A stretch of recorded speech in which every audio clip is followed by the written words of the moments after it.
focused on doing. It's just part of it. You know, there's entertainers and there's competitors. And I totally understand that. And my job is to compete. And that's what I'm focused on doing. Really, really good. Proud of you. All right. Cool.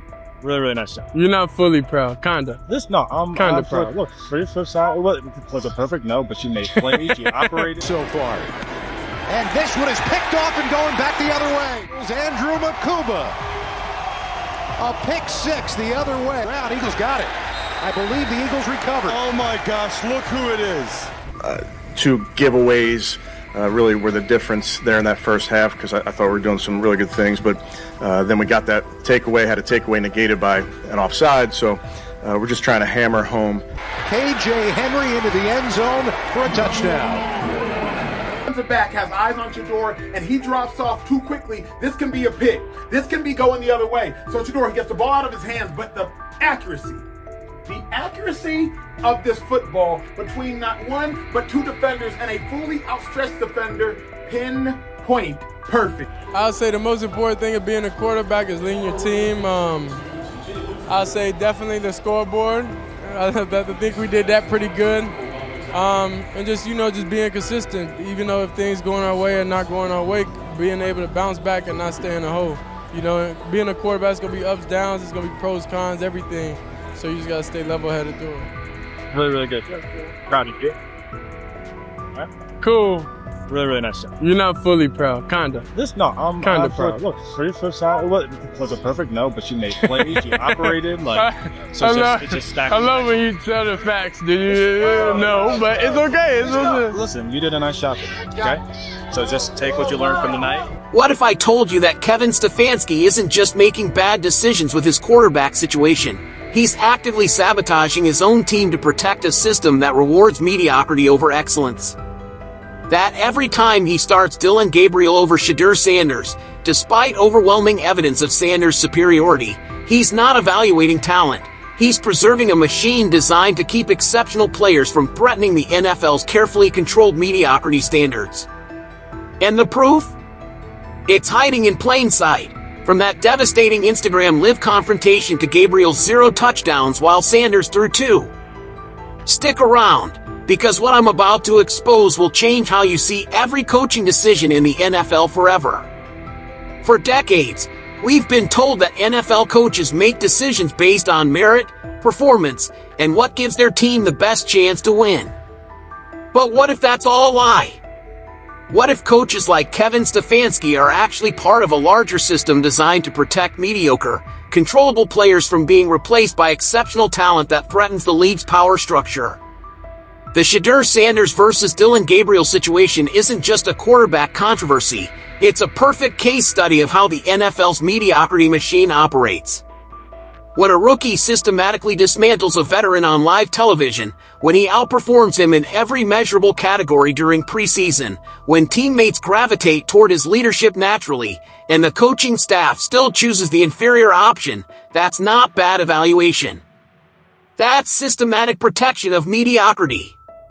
Today, I'm going to show you exactly how this machine works, why coaches like Stefanski are willing to sacrifice wins to preserve it, and how the NFL has created a system where being exceptional is actually a disadvantage if you can't be controlled.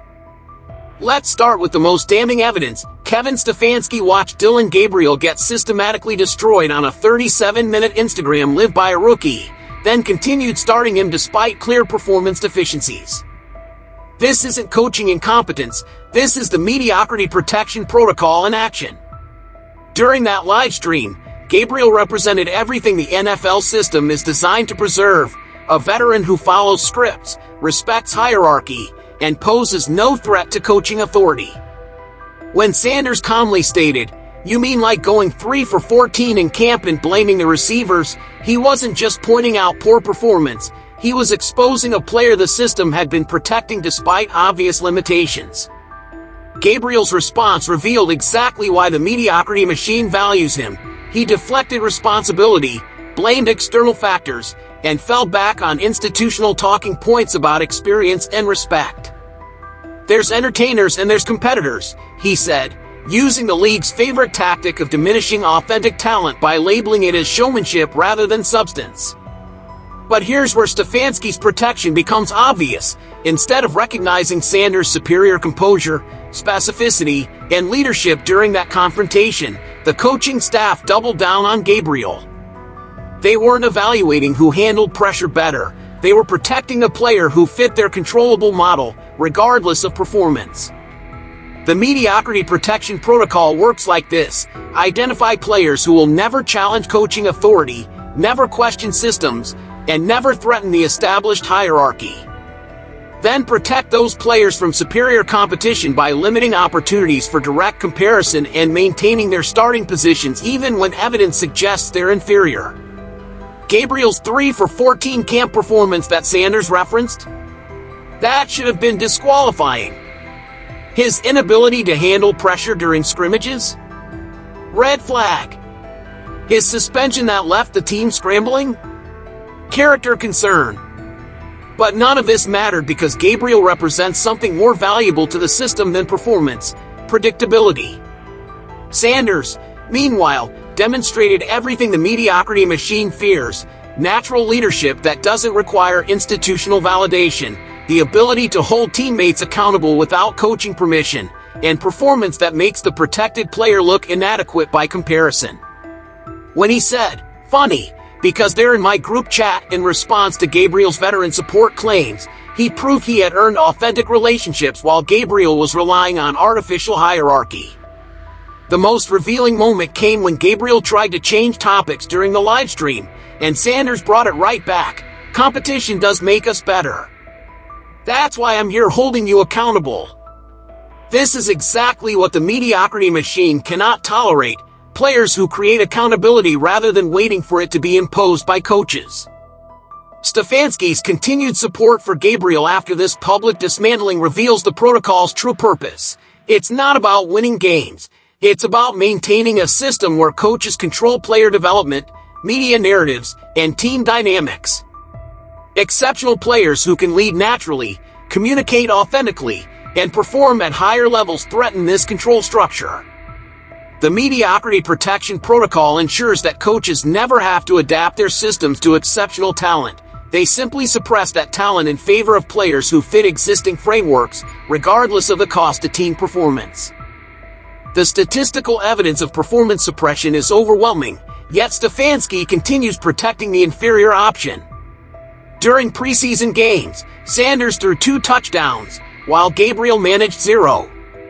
Sanders demonstrated superior accuracy, better decision-making under pressure, and the ability to stretch defenses with deeper throws, while Gabriel was limited to conservative short routes that forced receivers to play tight and limited offensive momentum. Emmanuel Ako's analysis of Sanders' performance was devastating to the mediocrity narrative: pinpoint perfect throws between multiple defenders, accuracy that made impossible passes look routine, and composure that remained unshaken even when defenses closed every gap. This isn't rookie luck. This is exceptional talent that threatens to expose how mediocre the protected option really is. But here's where the suppression becomes systematic. Despite this clear performance gap, Stefanski maintained Gabriel as the starter.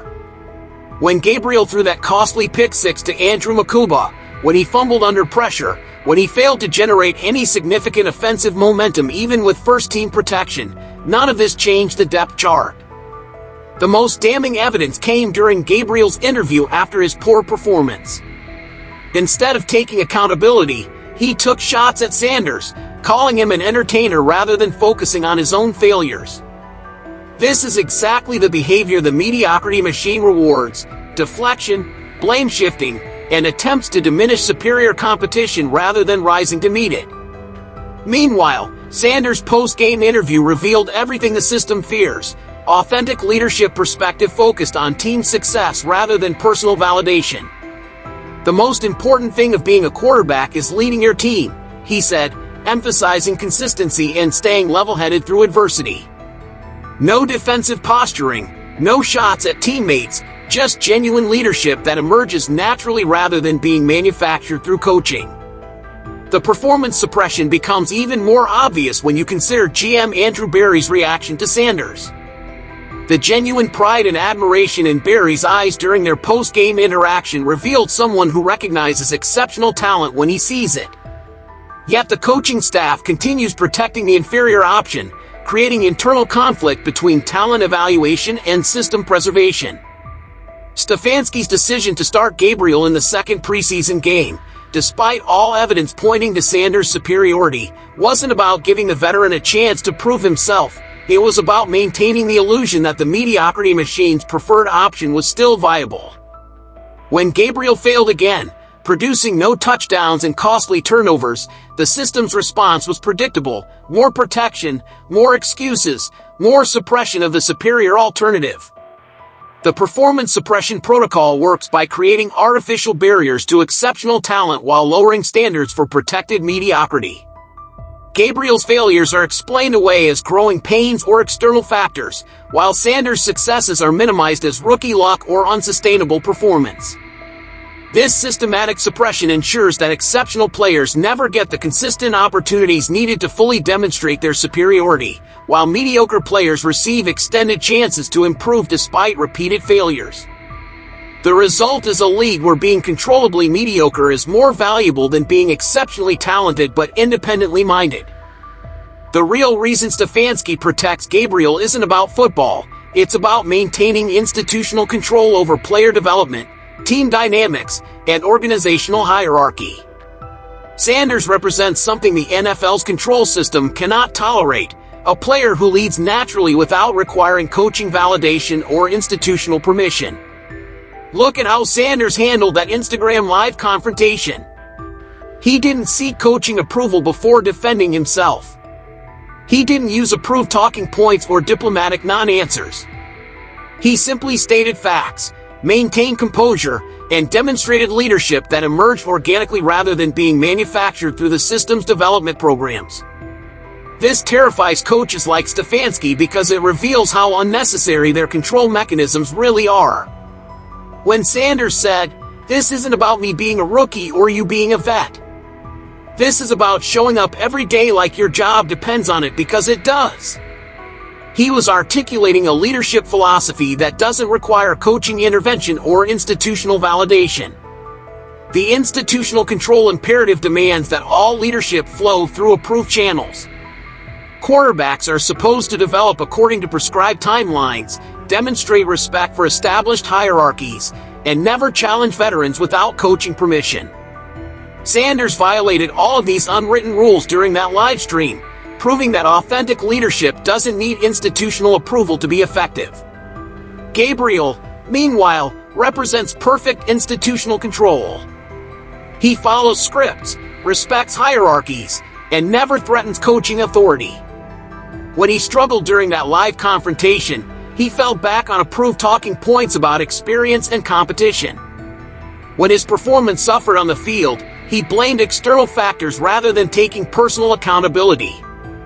This is exactly the kind of controllable mediocrity the system is designed to preserve.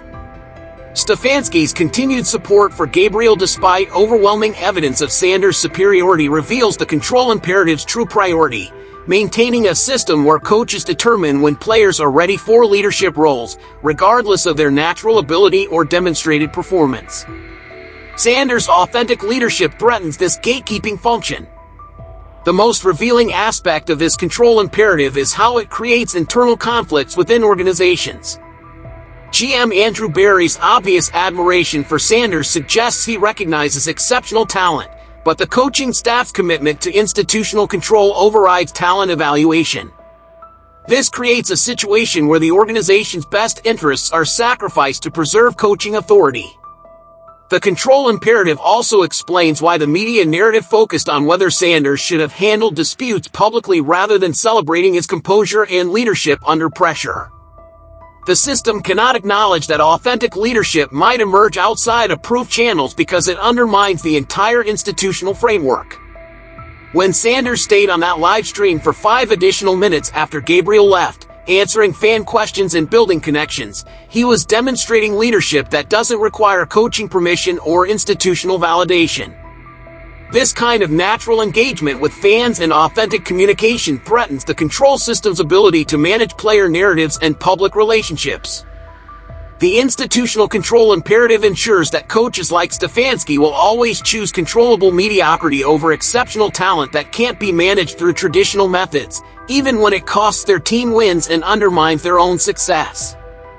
The NFL's mediocrity machine has created a self-perpetuating system where protecting inferior but controllable players becomes more important than winning games. Stefanski's decisions reveal how this machine prioritizes its own preservation over team success, even when the cost is obvious to everyone watching. Consider the evidence. Sanders outperformed Gabriel in every measurable category during preseason, demonstrated superior leadership during the Instagram Live confrontation, and earned authentic respect from teammates without institutional support. Yet the coaching staff continued starting Gabriel, proving that the machine's self-preservation takes precedence over performance evaluation. The machine's self-preservation works through several mechanisms. First, it creates artificial development timelines that protect mediocre veterans from being replaced too quickly by superior rookies. Gabriel's experience becomes more valuable than Sanders' demonstrated ability because the system needs time to either break down exceptional talent or find ways to control it. Second, it reframes exceptional performance as character flaws or unsustainable anomalies. Sanders' composure during the live stream becomes handling disputes publicly. His superior accuracy becomes rookie luck. His natural leadership becomes not respecting the process. This reframing protects the machine from having to acknowledge that its preferred methods produce inferior results. Third, it creates institutional pressure to support the right kind of player regardless of performance. Coaches who choose exceptional but uncontrollable talent over mediocre but manageable options risk being labeled as unable to develop players properly or maintain locker room discipline. This pressure ensures that coaches like Stefanski will sacrifice wins to preserve their standing within the machine. The most damning evidence of self-preservation came after Gabriel's continued poor performance in preseason games. Despite 0 touchdowns, costly turnovers, and that devastating pick six by Andrew Makuba, the coaching staff maintained their support. This wasn't about giving Gabriel more chances to improve. It was about proving that the machine's evaluation methods were correct, even when all evidence suggested otherwise.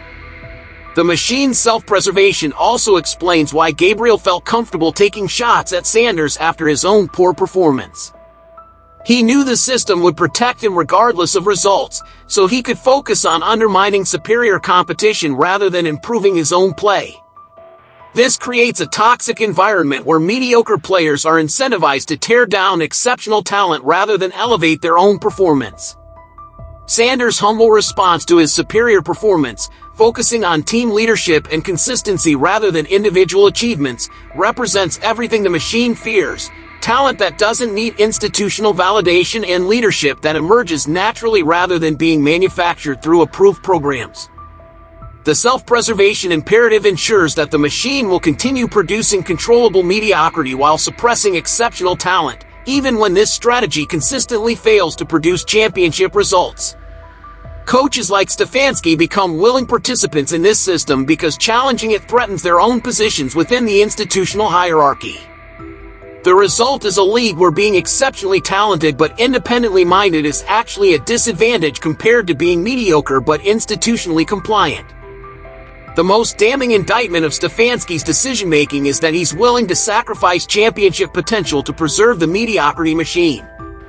Cleveland fans have waited decades for quarterback stability, and when exceptional talent finally arrives, the coaching staff chooses to protect inferior competition rather than embrace what could transform the franchise. The championship sacrifice becomes obvious when you analyze what Sanders brings versus what Gabriel offers. Sanders demonstrated the ability to make pinpoint perfect throws between multiple defenders, showed composure under pressure that can't be taught, and displayed natural leadership that earned authentic respect from teammates. These are championship-level quarterback traits that most franchises spend decades trying to find. Gabriel, meanwhile, offers controllable mediocrity. He follows scripts, respects hierarchies, and poses no threat to coaching authority. But he also produces 0 touchdowns in crucial games, throws costly interceptions at critical moments, and crumbles under authentic pressure from teammates. These are not championship-level traits. They're the characteristics of a placeholder who will never threaten to win at the highest level. Stefanski's choice to continue starting Gabriel, despite this obvious talent gap, reveals that he values system preservation over championship pursuit. He would rather have a predictable season with a controllable quarterback than risk the unpredictability that comes with exceptional talent that can't be managed through traditional methods. The championship sacrifice is particularly tragic for Cleveland because the franchise has all the other pieces in place.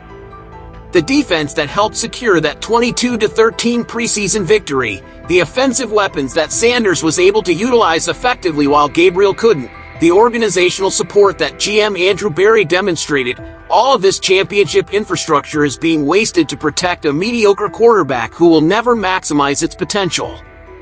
The most revealing moment came when Sanders wrapped up that Instagram Live confrontation by saying, "This isn't about me being a rookie or you being a vet. This is about showing up every day like your job depends on it, because it does." This is championship mentality, the understanding that excellence requires daily commitment and accountability regardless of status or position. Gabriel's response, ending the stream early and later taking shots at Sanders in interviews, revealed someone who doesn't understand championship culture. Champions don't run from difficult conversations or try to diminish superior competition. They rise to meet challenges and use pressure to elevate their performance. Stefanski's protection of Gabriel sends a message to the entire organization that being controllable is more valuable than being exceptional, that following scripts is more important than producing results, and that preserving coaching authority matters more than winning championships. The championship sacrifice ensures that Cleveland will continue cycling through mediocre quarterbacks while exceptional talent is suppressed or driven away. The franchise's championship window remains closed not because they lack talent, but because their coaching staff prioritizes system preservation over maximizing that talent's potential. For Cleveland fans who have endured decades of quarterback disappointment, watching their coaching staff choose controllable mediocrity over championship-level talent represents the ultimate betrayal of their loyalty and hope. So here's the truth Kevin Stefanski doesn't want you to understand. He's not making bad decisions about his quarterback situation. He's making calculated choices to preserve a system that values controllable mediocrity over exceptional talent that threatens institutional control. Every time he starts Dillon Gabriel over Shedeur Sanders, despite overwhelming evidence of Sanders' superiority, he's proving that the NFL's mediocrity machine is more important to him than winning games. Gabriel's 0 touchdowns, costly turnovers, and public meltdown during that Instagram Live don't matter because he represents something more valuable to the system than performance, predictability, and control. Sanders represents everything the machine fears: natural leadership that doesn't require coaching validation, authentic communication that bypasses traditional media control, and performance that exposes how mediocre the protected option really is. His composure during that 37-minute confrontation, his superior accuracy under pressure, and his ability to earn genuine respect from teammates without institutional support, all of this threatens a system built on artificial hierarchy and manufactured leadership. The most tragic part? Cleveland fans are paying the price for this institutional cowardice. They're watching their coaching staff sacrifice championship potential to protect a system that has produced decades of quarterback mediocrity across the league.